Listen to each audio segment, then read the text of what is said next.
মানে এতিয়া আমাক বিৰোধী টিমবিলাকে কেতিয়াবা কেতিয়াবা কয় যে আমাৰ চৰকাৰে ফেইল হৈছে।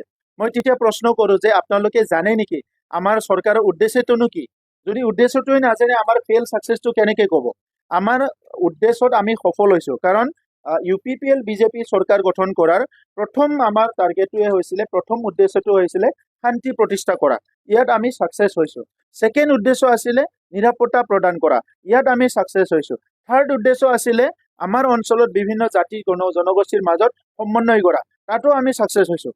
গতিকে আজি তিনিটা বিষয়ত আমি সফল হৈছোঁ। ডেভেলপমেণ্ট কথা ক'লে আগৰ চৰকাৰবোৰেও সময় পাইছিলে ৰাস্তা দলং বনোৱাৰ কাৰণে। যদি তেখেতসকলে বনাই যোৱা নাই, আমি 3 বছৰত কেনেকৈ কমপ্লিট কৰিম? আমিতো বহুত বনালোঁ। আৰু আজিৰ তাৰিখত আমি 1000 কিলোমিটাৰ ৰাস্তা BTR অঞ্চলত নিৰ্মাণ কৰা কমপ্লিট হৈ গ'ল।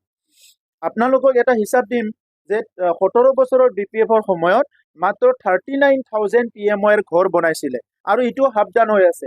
আমাৰ চৰকাৰৰ সময়ত আমি মাত্ৰ 3টা বছৰত 1,60,000 ঘৰ নিৰ্মাণ কৰিছোঁ, আৰু সেইটো 80%, 90%, 100% হৈ গৈছে।